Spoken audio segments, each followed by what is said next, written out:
Hi, everyone. Freddie Phillips backstage this week, and we're backstage at the Grand Ole Opry commemorating 75 years, Nashville, Tennessee.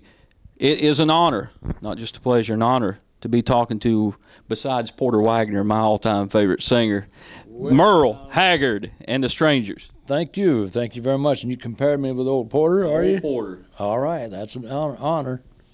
I left it laying over there somewhere. I found a CD last year that was through Walmart. It was a gospel CD, and you had Porter helping you on that. And some people, was that fairly recent? Yeah, that's a new record. It's actually available only through Walmart this year. They have an exclusive on it. In January, it'll be out all over, everywhere. And Porter's on that. He's singing on the Cabin in the Hills with me on that.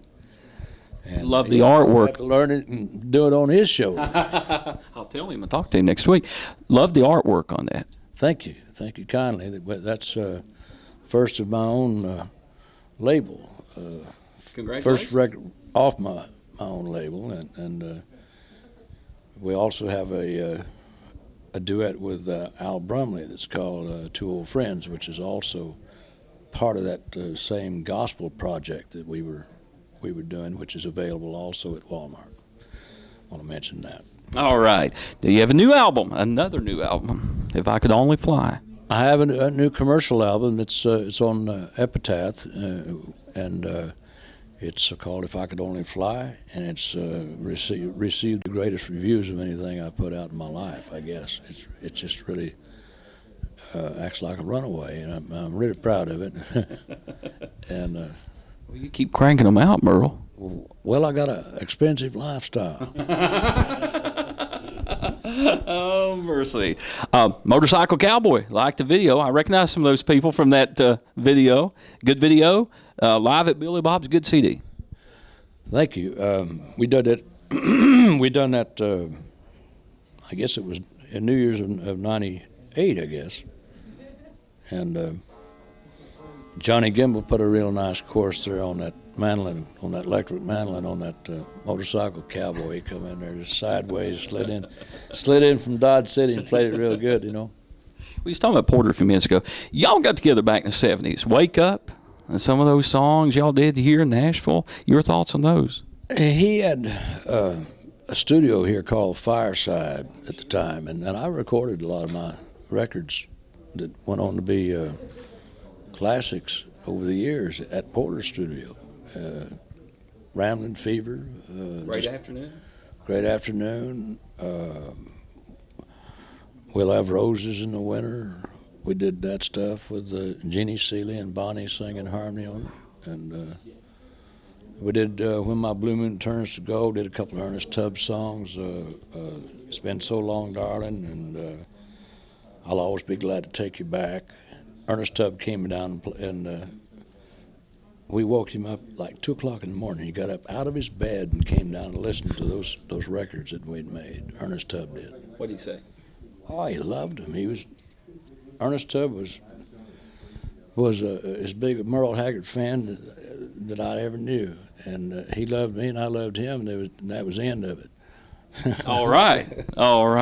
Well, you're getting ready to go on stage at the world-famous Grand Ole Opry. I know you've done the Opry several times over the years. Your thoughts, especially being their 75th anniversary? I am amazed that it's me that's standing here to celebrate this wonderful moment. I've listened to the Grand Ole Opry since I was too small to do anything else. I can remember when George Hay had it right before Roy Acuff took it. I listened to it all through the years, man. I'm really, it's wonderful to be part of this wonderful birthday. Hope you come back more and be with us. Plans for the future? I'll make plans, take plans. Gonna keep touring quite heavily? Freddie, I'm gonna do all I can for as long as I can, sort of following what the Lord lays out for me. I'm 63 years old. I feel good, and until I look in the mirror, I think everything's all right. But once in a while on the way to the bathroom at night, I wake, I somehow pass in front of a mirror and make the mistake of looking. And it's not a pretty sight. I was born in '66. About the time he had his first hit record. I've listened to him since a little boy, just like I have Porter. Love this man, and what a great band you keep, the Strangers. Man, you keep a good band every year. Well, I'm proud of them. We won't have it no other way. And what really got me turned on to you, thanks for spending some time with me. Old Will and Sonny keep on moving on. Yeah, moving on. That was a theme for that film. Loved that as a kid. It done well. It did what it was supposed to do. They asked me to write that, and I don't usually write songs for people after they've asked me, but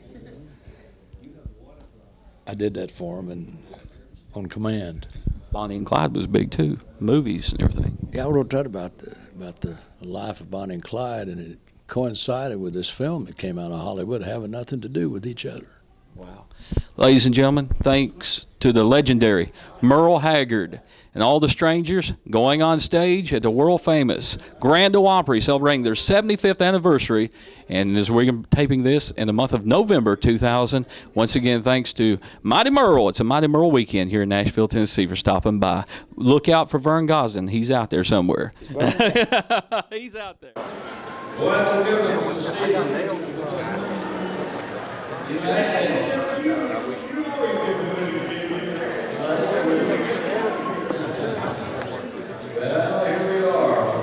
night before election.